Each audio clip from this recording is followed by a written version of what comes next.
আরও একা মমতা বন্দ্যোপাধ্যায়। গতকাল মদন মিত্র কালীঘাট তৃণমূল ছেড়ে ঋতব্রত তৃণমূলে নাম লিখিয়েছেন। এবার তৃণমূলের রাজ্যসভার সাংসদ পদ থেকে ইস্তফা দিলেন কোয়েল মল্লিক। আর ইস্তফা দিয়েই সাক্ষাৎ ভূপেন্দ্র যাদবের সঙ্গে। তাহলে সুখেন্দু শেখর রায়, সুস্মিতা দেব, প্রকাশিক বড়াইকের পথেই কি হাঁটবেন কোয়েল মল্লিক? এই জল্পনার মধ্যেই মমতা বন্দ্যোপাধ্যায় তিনি দাবি করছেন যে যারা দল ছাড়ছেন তারা গোপনে যোগাযোগ রাখছেন। অন্যদিকে খবর, তৃণমূল থেকে কালই প্রাক্তন মন্ত্রী মনীশ গুপ্ত ইস্তফা দিতে চলেছেন। এই নিয়ে আমরা ছকভাঙা ছটার আলোচনায় আসবো, তার জন্য স্টুডিওতে অতিথিরা রয়েছেন। তবে শুরুতেই যেরকম বলছিলাম, মমতা বন্দ্যোপাধ্যায় তিনি আরো নিঃসঙ্গ। কালীঘাট তৃণমূলের ফাটল আরো চওড়া হলো, কারণ তৃণমূলের রাজ্যসভার সাংসদ পদ ছাড়লেন কোয়েল মল্লিক। যে জল্পনা চলছিল গত কয়েকদিন ধরে, সেই জল্পনাতেই এবার শিলমোহর পড়ল। তৃণমূলের সাংসদ পদ ছেড়েই ভূপেন্দ্র যাদবের সঙ্গে সাক্ষাৎ কোয়েল মল্লিকের। যে ছবি আপনারা দেখতে পাচ্ছেন, 21শে জুলাইয়ের সমাবেশের আগে আরো একা মমতা বন্দ্যোপাধ্যায়, অভিষেক বন্দ্যোপাধ্যায়।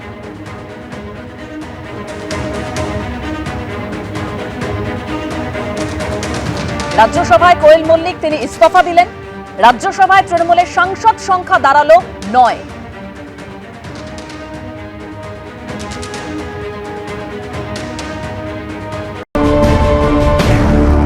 জানতাম আগে রিজাইন করেছে, যখন সুখেন্দুদা বা সুস্মিতা করেছিল আমার ধারণা ছিল তখন এই 4 জনের মধ্যে ও ছিল। তো এখন জানছি যে আপনাদের কাছ থেকে যে আজকে করেছে, তার মানে আগে করেনি। ঠিক আছে, প্রত্যেকের ওপিনিয়ন আছে, প্রত্যেকেই বুঝতে পারছে তাদের একটা কারণ, নিজেদের কাছে একটা কারণ আছে, এবং সেই কারণের জন্য অনেক বেশি সংখ্যাই তো চলে যাচ্ছে। সেখানে আমার মনে হয়, মানে আমি কোয়েলের হয়ে বা কোয়েলের এগেনস্টে কোনোটাই বলছি না, যদি জিজ্ঞেস করা হয় যে এত লোক চলে যাচ্ছে কেন, তাহলে আমার মনে হয় সেটা মমতা ব্যানার্জির বেশি অ্যানালিসিস করা উচিত কেন চলে যাচ্ছে। হারাধরা 10টি ছেলের মতন অবস্থা হয়েছে, একটাও থাকছে না। তো কালকেও মদন দাস চলে এলো দেখলাম।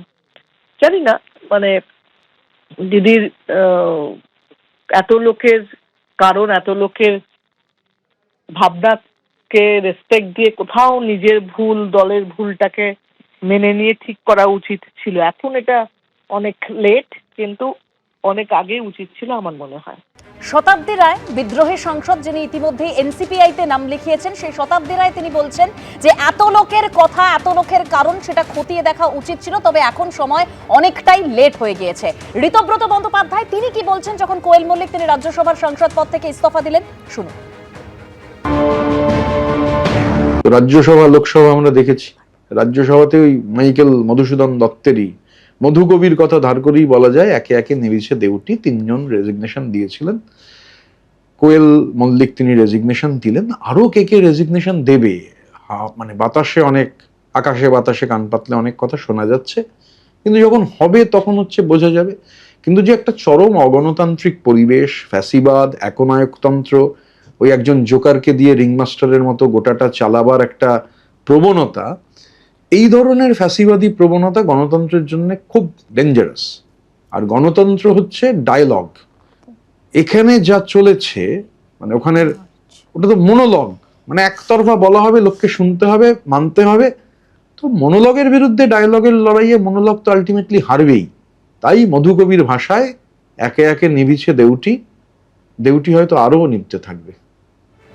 ঋতব্রত বন্দ্যোপাধ্যায় তিনি বলছেন একে একে নিভেছে দেউটি, আরো দেউটি নিভবে, যেরকম বলছেন ঋতব্রত বন্দ্যোপাধ্যায়। আমরা দেখেছিলাম সর্বভারতীয় সাধারণ সম্পাদক তৃণমূলের অভিষেক বন্দ্যোপাধ্যায় তিনি একেবারে 14ই জানুয়ারি 2026, অর্থাৎ এই বছরেই রঞ্জিত মল্লিকের বাড়িতে পৌঁছে গিয়েছিলেন তৃণমূলের উন্নয়নের খতিয়ান তুলে ধরতে। তারপর কোয়েল মল্লিক তিনি একদম 5ই মার্চ মনোনয়ন জমা দিলেন, এবং বলা যেতে পারে যে 3.5 মাস তার এই রাজনীতিতে বয়স।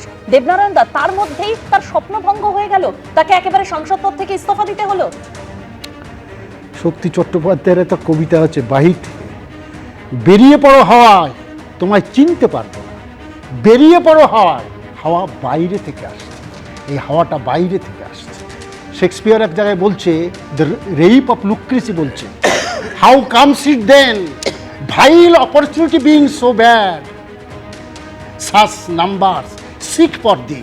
তাহলে হে ঘৃণ্য সুযোগ, তুমি এত খারাপ হলেও কেন এত মানুষ তোমার খোঁজ করছে? এই খোঁজটা কেন করছে?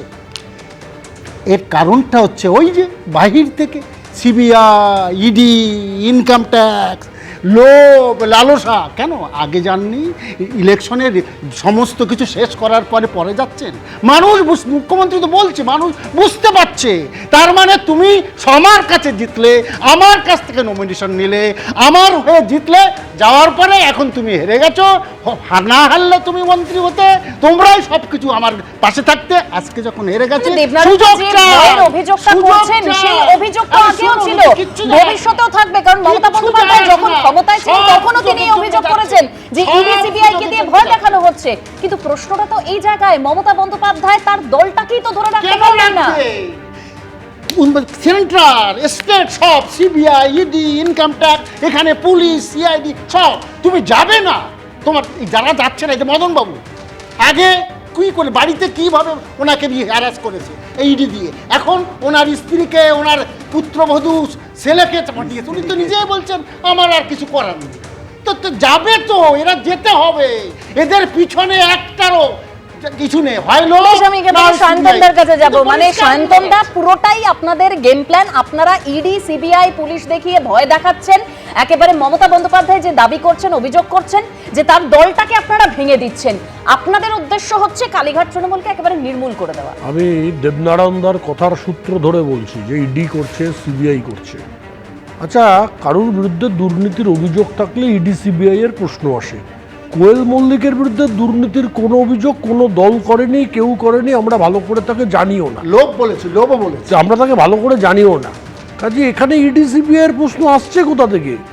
3.5 মাসে তার মোহভঙ্গ হয়েছে। এবার হ্যাঁ, দেবনারায়ণ যে প্রসঙ্গ তুলেছেন সেটা আমি সমর্থন করি, যে ভোটের পরে মোহভঙ্গ হয়েছে, বিধানসভা ভোটের আগে মোহভঙ্গ হয়নি, সেটার প্রশ্ন আছে। কিন্তু ইডি সিবিআই তো কোয়েল মল্লিককে তৃণমূল দল থেকে বার করে আনার জন্য কোনোভাবে কোনো যুক্তিতে ব্যবহৃত হতে পারে না। এবিপি আনন্দ, এগিয়ে থাকে, এগিয়ে রাখে।